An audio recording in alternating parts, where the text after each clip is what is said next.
नमस्कार साथियों, मैं उमा शंकर आप सभी का हार्दिक स्वागत करता हूं। आज का जो हमारा टॉपिक है दिल्ली सल्तनत। दिल्ली सल्तनत मध्यकालीन भारत का एक महत्वपूर्ण टॉपिक है। मध्यकालीन भारत हमारा 712 ईस्वी से चालू होकर 712 ईस्वी से 1757 ईस्वी तक हमारा मध्यकालीन भारत आता है। इसी में 712 ईस्वी से 1757 ईस्वी तक हमारा मध्यकालीन भारत आता है। और इसी में हमारा एक मेन टॉपिक है दिल्ली सल्तनत। दिल्ली सल्तनत की चर्चा हम लोग इसीलिए कर रहे हैं। यहाँ के हर एग्जाम में बहुत ज़्यादा क्वेश्चन पूछे जाते हैं। मल्टीपल टाइम क्वेश्चन हमारे दिल्ली सल्तनत से पूछे जाते हैं। दिल्ली सल्तनत के बारे में हम सब कुछ जानेंगे कि कहाँ के कैसे इसकी नींव पड़ी, कैसे कैसे मोहम्मद गोरी आया और उसका जो गुलाम था कुतुबुद्दीन ऐबक कैसे कैसे उसको दिल्ली का शासक बनाकर चला गया। और यहाँ के लगातार 5 डायनेस्टियों ने दिल्ली पर अधिकार किया। तो ऐसे सल्तनत को हम लोग दिल्ली सल्तनत में पढ़ते हैं और इनके बारे में हम लोग सब कुछ जानेंगे। क्योंकि पहले हम लोग जानते हैं कि इसकी नींव कैसे पड़ी, दिल्ली सल्तनत की नींव कैसे पड़ी। जब मोहम्मद गोरी यहाँ अफगानिस्तान से आया हुआ था। मोहम्मद गोरी मोहम्मद गोरी 1175 ईस्वी में मोहम्मद गोरी 1175 ईस्वी में गोलन दर्रे से, अभी हम लोग पढ़ते हैं अफगानिस्तान और पाकिस्तान के बॉर्डर पर एक गोलन दर्रा पड़ता है। पाकिस्तान तो 1947 में अलग हुआ। इसके पहले पाकिस्तान और भारत जो है वो भारत ही हुआ करता था। तो 1175 में मोहम्मद गोरी आया और मुल्तान पर आक्रो अधिकार कर लिया। जैसे एक ऐसे मान लो आप, ये भारत का मैप है अभी और यहाँ के पाकिस्तान है, तो यहाँ पे पाकिस्तान में मुल्तान नामक स्थान था। यहाँ पर ये 1175 में अधिकार कर लिया था। फिर वहां पर उसने देखा, जो कि आंखों में चमक गई धन दौलत की, कि भारत के लोग कितने अमीर हैं, कितने पैसे वाले हैं। तो थोड़ा सा भारत को और लूटते हैं। इसका पर्पस था कि यहाँ से आकर भारत को लूटना है और लूट कर वापस चले जाना है। लेकिन यहाँ के गुजरात की साइड में अनिलवाड़ में इसने 1178 में आक्रमण किया। पहला आक्रमण इसका 1175 में था और दूसरा 1178 में तो इसने मुल्तान पर अधिकार कर लिया था। 1175 में मुल्तान पर अधिकार कर लिया था इसने, मुल्तान पर अधिकार कर लिया। और उसके मन में और थोड़ा सा लालच आया, तो 1178 ईस्वी में वो और आगे बढ़ा गुजरात के अनिलवाड़ में। यहाँ पर चालुक्य के सोलंकी वंश, चालुक्य वंश का एक सब वंश था, सब डायनेस्टी थी, सोलंकी डायनेस्टी। उसका राजा था मूलराज द्वितीय, या उसको भीम के द्वितीय भी कहते हैं, भीमसेन सेकंड। उसने मोहम्मद गोरी को हरा दिया और मोहम्मद गोरी हार कर अपने गौर अफगानिस्तान में वापस चला गया।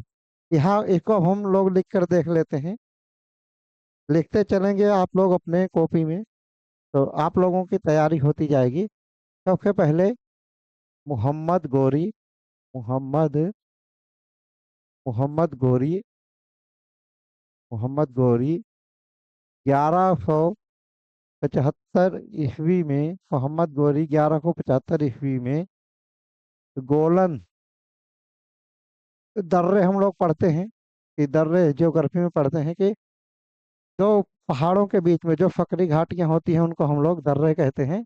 इन दर्रों का उपयोग कई चीज़ों के लिए होता है, जैसे व्यापार के लिए होता है। नदियां दर्रों से होकर भारत में प्रवेश करती हैं, या एक पहाड़ी को काट कर दूसरी पहाड़ी में दर्रों के द्वारा ही नदियां जाती हैं, या व्यापार भी होता है इन्हीं दर्रों के माध्यम से, और लोग इसको आने जाने का भी माध्यम चुनते हैं। इसी तरीके से एक गोलन दर्रा था। मोहम्मद गौरी 1175 ईस्वी में गोलन दर्रे से गोलन दर्रे से भारत आया।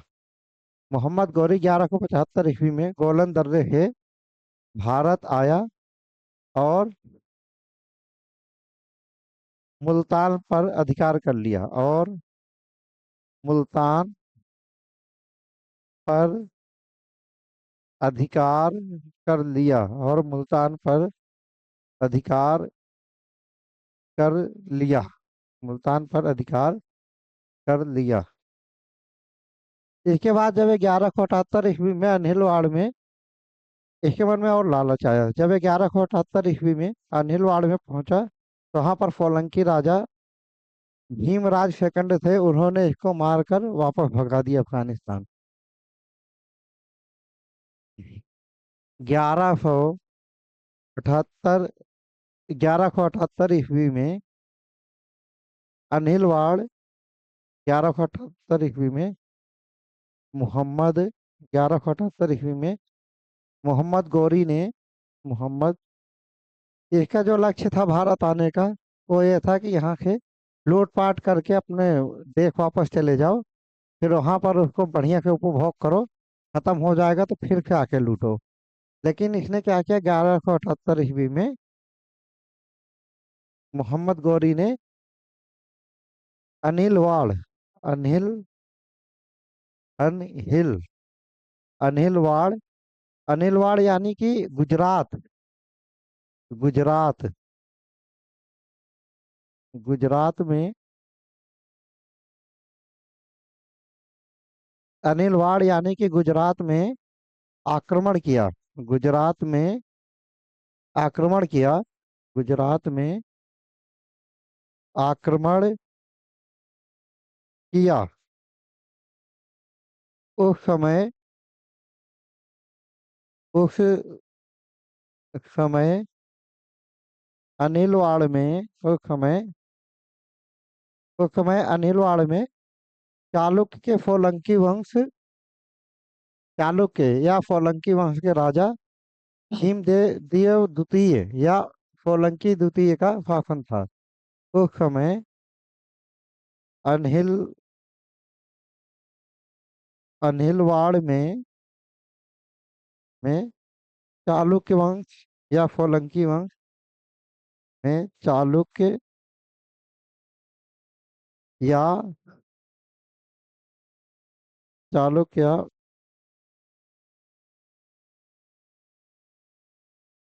सोलंकी वंश के उस समय अनिलवाड़ में चालुक्य वंश या सोलंकी वंश के राजा भीम द्वितीय के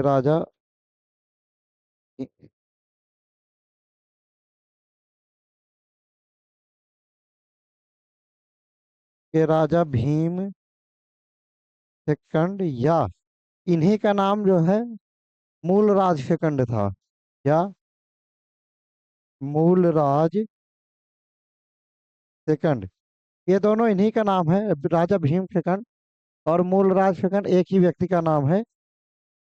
और जो वहाँ का गुजरात का सोलंकी वंश था, यहाँ पर ये वाला सा आएगा सरौता वाला, वही को गुजरात के चालुक्य वंश भी कहते हैं। 1178 की बात है, उस समय वहाँ का राजा भीम द्वितीय या मूल राज द्वितीय था। दोनों में से कोई सा भी ऑप्शन दें तो आप लोगों को ये बताना है कि उस समय वहाँ का राजा ये था, वहाँ का राजा ये था। ठीक है, अब आगे देख लेते हैं नेक्स्ट पेज में। भीम द्वितीय ने या भीम सेकंड ने मोहम्मद गौरी को हरा दिया, या भीम द्वितीय से मोहम्मद गौरी परास्त होकर अपने अफगानिस्तान वापस लौट गया। 1178 ईस्वी में 1178 ईस्वी में मोहम्मद गौरी 1178 ईस्वी में मोहम्मद 1178 ईस्वी में मोहम्मद गौरी क्या हुआ, भीम सेकंड से हार कर मोहम्मद गौरी भीम द्वितीय से परास्त होकर भीम द्वितीय से परास्त होकर अपने ये गौर गौर देश से आया था ना, अफगानिस्तान से होकर अपने देश देश वापस लौट गया। देश वापस लौट गया। लेकिन उस समय तो ये लौट गया था, लेकिन 1191 में फिर इसने दिल्ली पर अटैक कर दिया। दिल्ली में उस समय पृथ्वीराज तृतीय, जिनको हम लोग पृथ्वीराज चौहान कहते हैं, उनका शासन था। तो दिल्ली की स्थापना जो पृथ्वीराज चौहान के नाना थे, उन्होंने ही दिल्ली जो राज्य है हमारा भी, उसकी स्थापना अनंगपाल ने किया था, जो पृथ्वीराज चौहान के नाना थे। और उन्होंने, उनके कोई लड़का नहीं था, तो उनकी जो छोटी वाली बच्ची थी, उनकी लड़की थी, उनके लड़के का नाम पृथ्वीराज तृतीय था। तो उसको उन्होंने अपना उत्तराधिकारी घोषित कर दिया था दिल्ली में। इन 1191 में मोहम्मद गौरी ने दिल्ली पर आक्रमण किया। 1191 में मोहम्मद गौरी ने मोहम्मद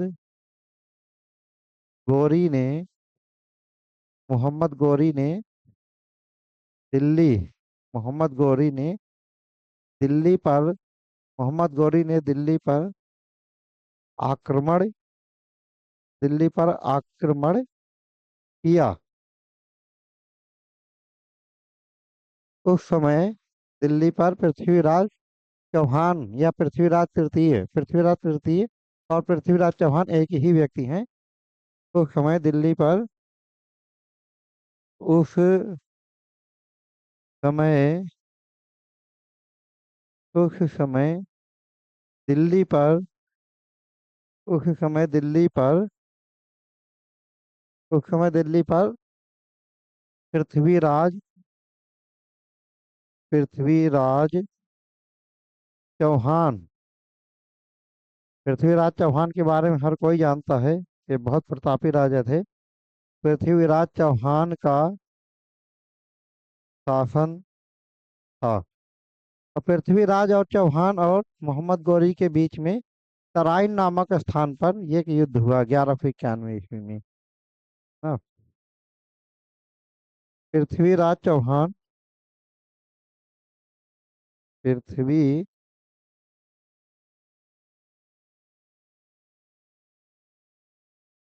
पृथ्वीराज चौहान पृथ्वीराज चौहान और पृथ्वीराज चौहान और मोहम्मद गौरी के बीच में पृथ्वीराज चौहान और मोहम्मद गौरी पृथ्वीराज चौहान और मोहम्मद गौरी के बीच में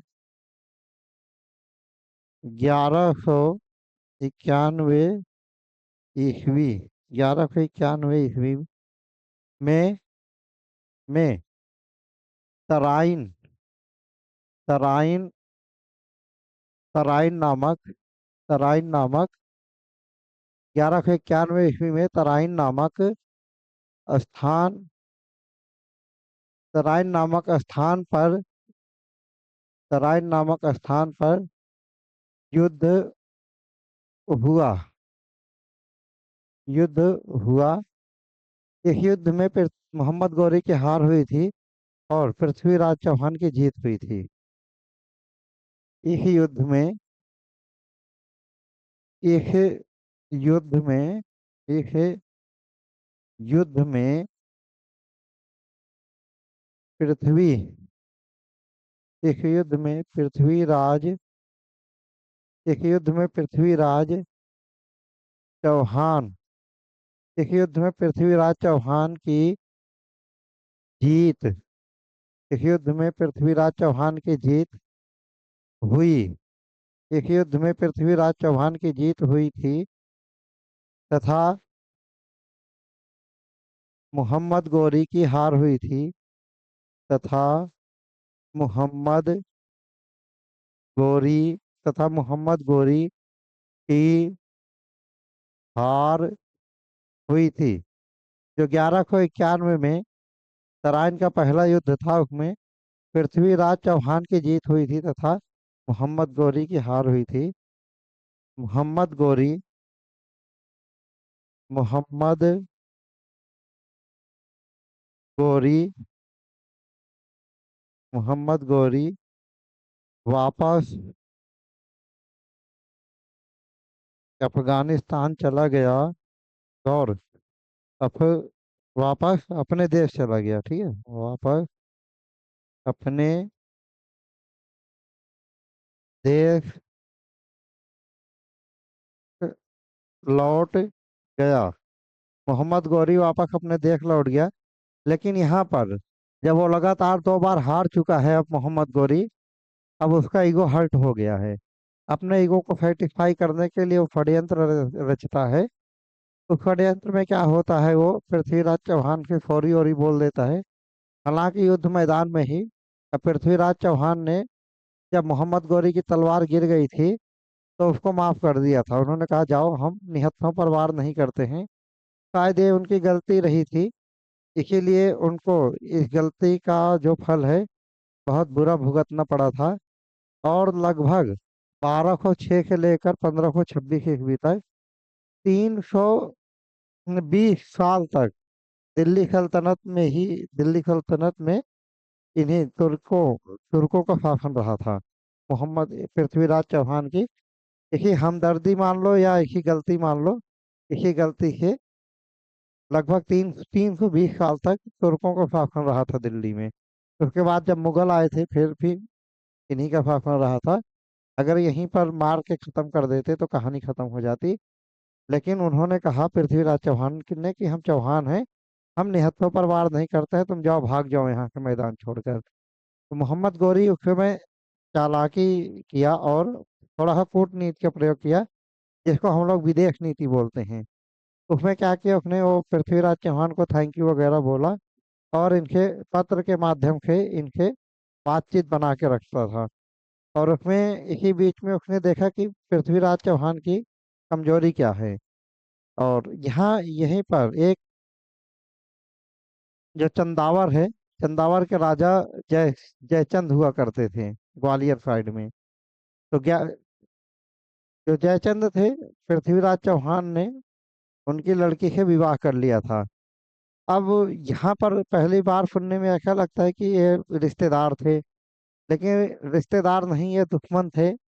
जो जयचंद था वो पृथ्वीराज चौहान से बहुत जलता था, क्योंकि पृथ्वीराज चौहान बहुत प्रतापी राजा थे और ये किसी भी युद्ध में हारते नहीं थे। जयचंद ने इनके जो है जयचंद इनकी जेल भी रखता था। और वो एक राजसूय यज्ञ करवाया था, पृथ्वीराज चौहान को उसमें नहीं बुलाया था, लेकिन वो जबरदस्ती चले गए थे।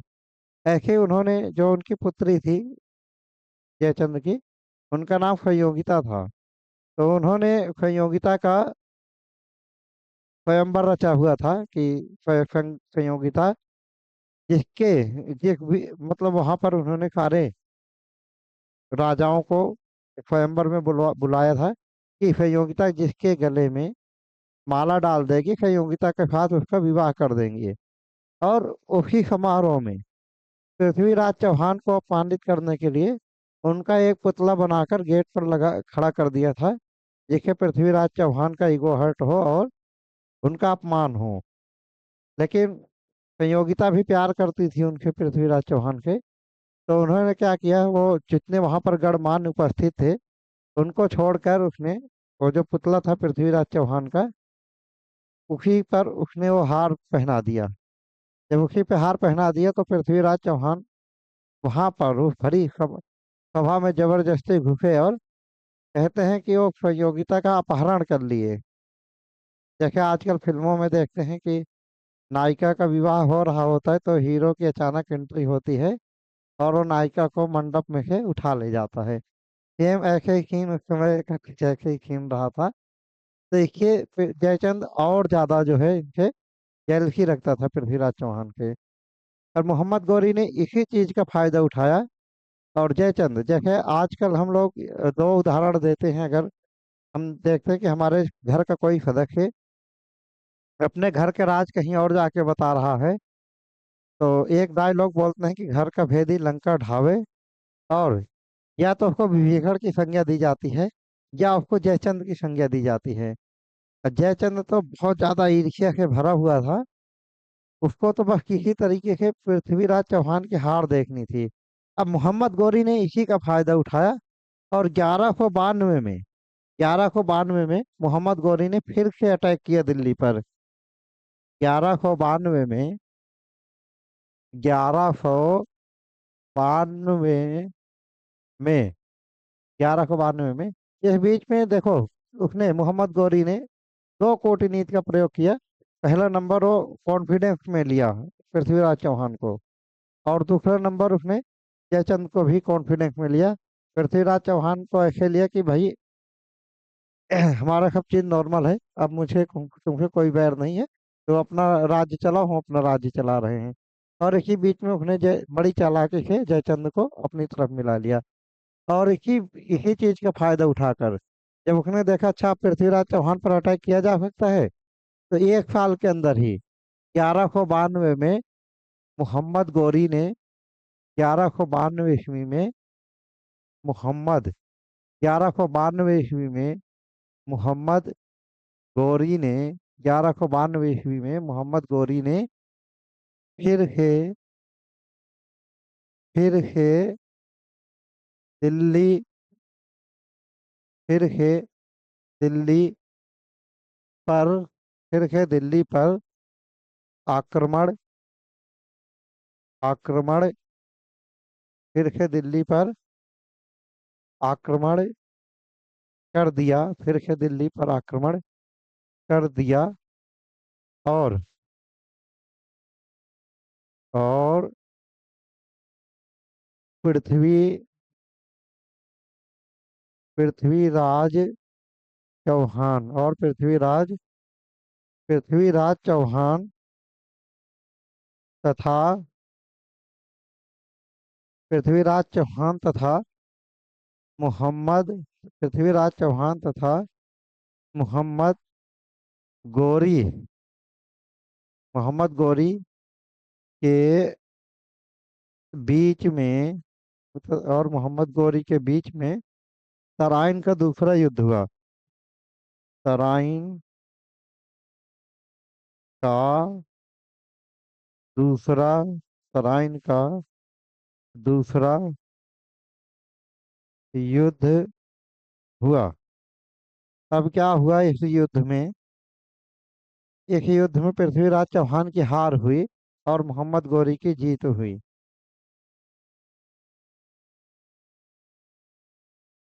इस युद्ध में इस युद्ध में मोहम्मद मोहम्मद गौरी मोहम्मद गौरी की जीत हुई। इस युद्ध में मोहम्मद गौरी की अब मोहम्मद गौरी जीत गया।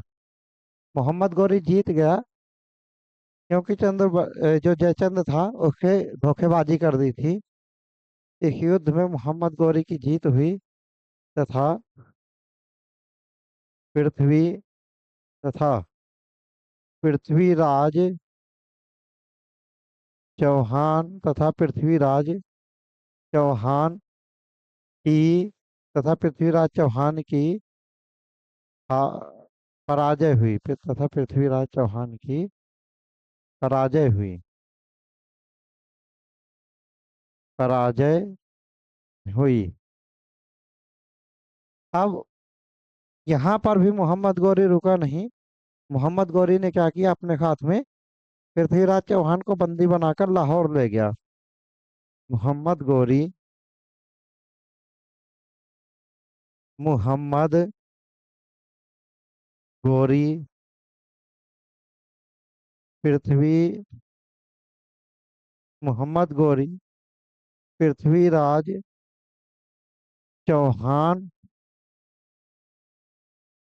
को पृथ्वीराज चौहान को बंदी बनाकर लाहौर ले गया। पृथ्वीराज चौहान को बंदी बंदी बनाकर फिर मोहम्मद गौरी जो है पृथ्वीराज चौहान को बंदी बनाकर लाहौर ले गया। इनको लाहौर ले गया। ये सारी जो जानकारी है, ये जो जानकारी है तराइन के दोनों युद्ध की जानकारी, ये जानकारी हमें एक लेखक हुआ करते थे उस समय, जिनका नाम था मिन्हाज उफ उसाज। मिन्हाज उफ उसाज। और इनकी एक पुस्तक थी तबकात ए नाफरी। तराइन के युद्ध की जानकारी मिन्हाज उफ उसाज के जो बुक थी तबकात ए नाफरी वहां से मिलती है। तराइन के युद्ध की जानकारी तराइन तराइन तराइन के तराइन के युद्ध की जानकारी तराइन के युद्ध की जानकारी मिन्हाज उफ उफाज। ये एक राइटर थे, उनका नाम था मिन्हाज उफ उफाज। मिन्हाज मिन्हाज उफ उफाज। मिन्हाज उफ उफाज की पुस्तक तबकात तबकात ये नाफिरी। तबकात ये नाफिरी। तबकात ये नाफिरी से तबकात ये नाफिरी से मिलती है। ये यहाँ पर बहुत ज़्यादा इम्पोर्टेंट पॉइंट है ये जो सबसे पहले राइटर हैं, राइटर का नाम है मिन्हाज हुफाज। और इनकी जो पुस्तक है उसका नाम है तबकात ये नाफरी। यहाँ के क्वेश्चन आप देखते होंगे, आप कोई कभी एग्जाम देते होंगे, एक तरफ राइटर का नाम दे देते हैं और दूसरी तरफ बुक का नाम दे देते हैं, तो कहते हैं इनको मिलाओ। ये इस ये अगर आसान क्वेश्चन पूछता है आयोग तो भी इस तरीके के क्वेश्चन पूछता है। तो मिन्हाज उसाज जो है, इनकी पुस्तक का नाम तबकात ये नाफरी है। अगर और थोड़ा सा गलत हार्ड पूछेगा एग्जामिनर क्वेश्चन को, तो इस तरीके से बताएगा, पूछेगा कि मिन्हाज उसाज की जो पुस्तक है तबकात ए नाफरी, इसके अंदर कंटेंट क्या है, यानी कि इसके अंदर क्या लिखा गया है, मटेरियल क्या है इसके अंदर। तो जो तराइन के दोनों युद्ध हुए हैं, हालांकि एक तराइन का युद्ध आगे जाकर 1215 ईस्वी में इल्तुतमिश के हाथ में होता है, वो दूसरा है। और यहाँ पर ये दूसरा है तराइन का युद्ध। ये जो दोनों तराइन के युद्ध हैं, केवल इन्हीं की जानकारी मिन्हाज खुफाज के पुस्तक में मिलती है। तो आपके जब तीनों तब तराइन के युद्ध के बारे में पूछेगा कि उसकी जानकारी यहाँ से मिलती है तबकात नाफिरी से, तो वाला ऑप्शन गलत होगा। केवल तराइन के जो पहला और दूसरा युद्ध है 1191 और 1192, इनकी ही जानकारी मिन्हाज खुफाज की पुस्तक तबकात ये नाफिरी से मिलती है। अब जयचंद को क्या लगा था कि भाई ये हमारे बड़े हितैषी हैं, मोहम्मद गौरी। चलो पहले पृथ्वीराज चौहान का के बारे में जान लेते हैं। जब इनको पृथ्वीराज चौहान को बंदी बनाकर ले गए थे मोहम्मद गौरी, तो उन्होंने कहा भाई इनके साथ एक गेम खेलते हैं, यानी कि जैसे कहते हैं ना, मजे लेते हैं इनके साथ में। तो उन्होंने एक प्रतियोगिता का आयोजन रखा वहां पर। उस प्रतियोगिता में पृथ्वीराज चौहान की दोनों आंखें फोड़ दी, क्योंकि उन्होंने सुना हुआ था कि पृथ्वीराज चौहान शब्द भेदी बाण चलाते हैं। तो इसका परीक्षण करने के लिए और उनका पूरे भरे महफिल में अपमान करने के लिए उन्होंने पृथ्वीराज चौहान की आंखों में गरम गरम सलाखें घुसवा दी। और बहुत ऊंचाई पर उसने एक घंटा, जो समय घंटी कह लो घंटा कह लो, उसको बंधवा दिया और बोला कि हाँ इस घंटी पर जो है आवाज लगाई जाएगी। तो अगर घंटी को बजाया जाएगा तो उसकी आवाज सुनकर आपको उस घंटी में निशाना लगाना है। और इत्तेफाक से जितनी ऊंचाई पर घंटी थी, उसी ऊंचाई पर उसी के बगल में मोहम्मद गौरी बैठा हुआ था। और इस समय एक इनके मित्र हुआ करते थे। दोस्तों को तो आपको पता ही है, दोस्त अपनी भी जान दे देते हैं जहाँ दोस्ती की बात आती है। आप लोगों ने देखा था कि महाभारत में जब दुर्योधन को पता था, कर्ण को पता था कि हमारा जो है जो दोस्त है दुर्योधन, ये अधर्म के मार्ग पर है, लेकिन एक दोस्ती के कारण वो अपने जान की बाजी लगा देता है। और जो महाभारत का युद्ध चलता है 18 दिन में, कर्ण को पता था कि मैं मारा जाऊंगा इस युद्ध में, लेकिन दोस्ती की खातिर कर्ण और दुर्योधन की दोस्ती की मिसाल दी जाती है। और हमारे मध्यकालीन इतिहास में ऐसे ही चंद्रबरदाई और पृथ्वीराज चौहान की दोस्ती की राज दी जाती है, इनका उदाहरण दिया जाता है। चंद्रबरदाई इनके एक कवि थे इनके दरबार में, लेकिन वो पृथ्वीराज चौहान के बहुत अच्छे मित्र भी थे। वो इस आयोजन में उन्होंने वो गए थे चंद्रबरदाई, और उन्होंने क्या किया था, वो जहर में सनी हुई दो चाकू लेके गए थे, कटारी जिसको कहते हैं। और वो बहुत अच्छी कविताएं लिखते थे। और उन्होंने, जब ये सब आयोजन हो रहा था, अपने दोस्त की दुर्दशा देखकर उनको बहुत दुख हुआ, और उन्होंने बदला लेने के लिए अपने मन में ठाना। और ये बात तो बाद की है, लेकिन मैं ये पृथ्वीराज चौहान की बात चल रही है, इसीलिए ये बात पहले बता दे रहा हूँ। इसके पहले एक 1194 और युद्ध लड़ेंगे मोहम्मद गोरी चंदावर का। ये एक और युद्ध लड़ेंगे 1195 का। ये घटना जो है 1206 के आसपास की है, ठीक है, जो अब बता रहा, जो अभी मैं बता रहा हूँ। कहीं सोचो यार मर गए थे तब कह के चंदावर के युद्ध लड़े, जब कह के खोखरों के लड़े, जब कह के 1206 ईस्वी में इन्होंने इसका कुतुबुद्दीन ऐबक को दिल्ली का राजपाट सौंप के गए थे। बंदी बना के तो ये लेके गए थे 1192 में। इनको 8-9 साल तक बंदी बना के रखा। 1192 से 1206 तक इनको बंदी बना के रखा। 6 और 8, 14-15 साल तक लगभग। और 15 साल बाद जो 1206 आता है, फिर जब इस प्रायोजन का आयोजन करते हैं, ठीक है।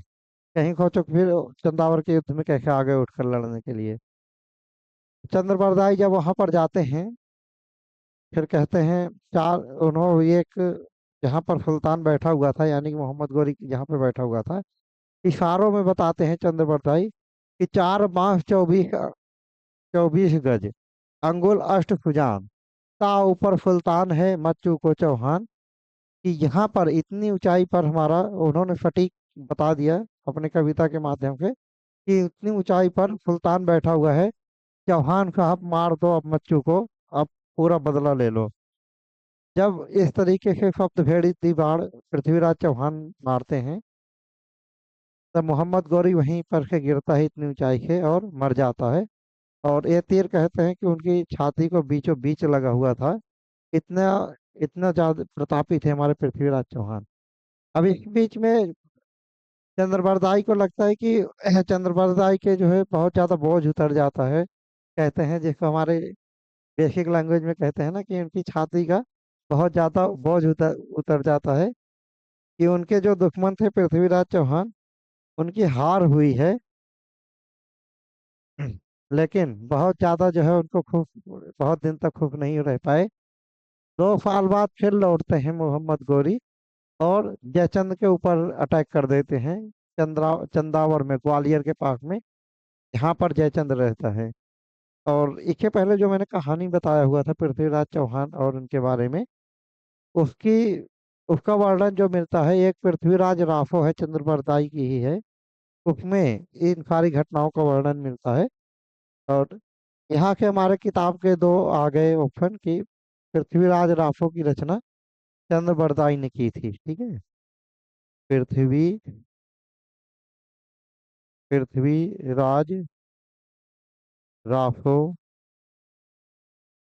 की रचना, पृथ्वीराज राफो की रचना चंद्र बरदाई, चंद्र बरदाई ने की थी। इसी राफो में, इसी इसी पृथ्वी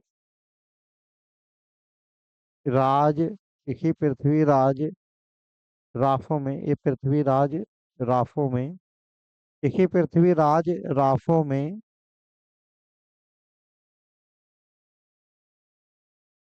पृथ्वी पृथ्वी राज पृथ्वीराज चौहान द्वारा, इसी पृथ्वीराज राठौर में पृथ्वीराज चौहान द्वारा मोहम्मद मोहम्मद गोरी, पृथ्वीराज चौहान द्वारा गोरी के मोहम्मद गोरी के मोहम्मद गोरी के मारे जाने मोहम्मद गौरी के मारे जाने की घटना मारे जाने की घटना का मारे जाने वाली घटना का वर्णन है। मारे जाने वाली घटना का वर्णन है। अभी यही जैसे मारा था कि उसको बंदी बना के ले गए थे, आंख फोड़ दी थी, शब्द भेदी बाण चलाया। उसका जो एड्रेस था चंद्र बरदाई ने अपने कविता के माध्यम से बताया, 4 5 24 गज अंगुल अष्टभुजान, ता ऊपर सुल्तान है मच्चू को चौहान। अब इसी बीच में इनके मरने से पहले, इसी बीच में 1194 ईस्वी में, फिर 1194 ईस्वी में मोहम्मद गौरी मोहम्मद मोहम्मद 1194 ईस्वी में मोहम्मद गौरी 1194 ईस्वी में मोहम्मद गौरी 1194 ईस्वी में मोहम्मद गौरी जयचंद जयचंद पर जयचंद पर जयचंद पर आक्रमण जयचंद पर आक्रमण कर जयचंद पर आक्रमण कर देता है। मोहम्मद गौरी जयचंद पर आक्रमण कर देता है। इस इस दौरान इस दौरान जब वो आक्रमण करता है, इस दौरान दोनों के बीच में चंदावर का युद्ध, इस दौरान दोनों के दोनों के बीच में इस दौरान दोनों के बीच में चंदावर का युद्ध होता है। चंदावर का इस दौरान दोनों के बीच में चंदावर का युद्ध होता है। दौरान दोनों के बीच में चंदावर का युद्ध होता है। इसमें इसमें इसमें यानी कि चंदावर के युद्ध में मोहम्मद मोहम्मद गोरी मोहम्मद गोरी की विजय मोहम्मद गौरी की विजय होती है होती है तथा जयचंद मारा जाता है। इसी युद्ध में जयचंद मारा जाता है तथा जयचंद तथा जयचंद मारा मारा जाता है। अब कहते हैं कि 1195 में पोखरों के खाद मोहम्मद गौरी की आखिरी आखिरी युद्ध था, 1195 में। अब इस दौरान क्या होता है, इनका एक गुलाम होता है। अब हम आते हैं अपने गुलाम वंश की नींव कैसे पड़ती है। अब इनका एक गुलाम होता है जिसका नाम होता है कुतुबुद्दीन ऐबक। कुतुबुद्दीन ऐबक के इनकी जो लड़की होती है मोहम्मद गौरी की, उनको प्यार हो जाता है और पृथ्वीराज चौहान, ये जो मोहम्मद गौरी खोजते हैं कि ये इनका जो है गुलाम के हाथ में सेनापति भी होता था। क्योंकि मैं गुलाम का मतलब ये नहीं होता था कि उनके पैरों में बेड़ियां डाल दिए हैं, ठीक है, और उनके चक्की पिसवा रहे हैं जैसे आजकल फिल्मों में दिखाया जाता है। गुलाम का मतलब ये होता था कि जो गुलाम होते थे वो हर तरीके का काम करते थे, जो उनके अंदर जो योग्यता होती थी, जो टैलेंट होता था, गुलाम इसीलिए कहते थे कि उनको खरीद के ले आते थे पैसे देकर, या जीते हुए राज्यों के उनको बंदी बना लिया जाता था। लेकिन इसका मतलब नहीं था कि सारे गुलामों को बेड़ियां बांधकर वो उनके चक्की पिसवा रहे हैं। उनकी योग्यता के अनुसार उनको काम भी दिया जाता था। इसी तरीके से जो ये कुतुबुद्दीन नाम का गुलाम था इनका, वो इनका सेनापति भी था। और उसी के इनकी लड़की को प्यार हो जाता है मोहम्मद गौरी की। और मोहम्मद गौरी गौरी सोचते हैं एक बार इसको मार दूं। फिर उनकी लड़की ऐसा बोलती है कि नहीं, अभी आपने देखा ससुर दामाद की लड़ाई में दिल्ली सल्तनत उनके हाथ से चली गई, यानी कि दिल्ली का जो राज्य था ना तो पृथ्वीराज चौहान को मिला ना जयचंद्र को मिला, और दोनों ही युद्ध के मैदान में अलग अलग तरीके से मारे गए। तो अब वो सोचता है कि भाई अब माँ मेरी लड़की तो सही कह रही है, लेकिन ये इनकी आजीविका कैसे होगी। तो मोहम्मद गौरी को दिल्ली का वो राजपाट देकर वो अपने देश वापस लौट जाता है। यहाँ के गुलामों की नींव पड़ती है। तो आगे के हम लोग देखेंगे जो अगली क्लास होगी हमारी, कि गुलाम वंश की नींव कैसे पड़ती है। नींव तो ऐसी ही पड़ती है। फिर कुतुबुद्दीन ऐबक के बारे में चर्चा करेंगे, जो जो शासक रहे हैं गुलाम वंश के में उनकी चर्चा करेंगे। और देखेंगे गुलाम वंश के बाद खिलजी वंश, खिलजी वंश के बाद तुगलक वंश, तुगलक वंश के बाद सैयद वंश, सैयद वंश के बाद लोधी वंश।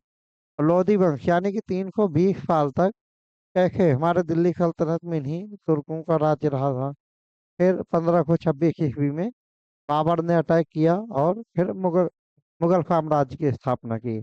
साथियों, आज का डिस्कशन चलो एक बार देख लेते हैं क्या क्या यहाँ पे क्या क्या प्रश्न बन सकता है।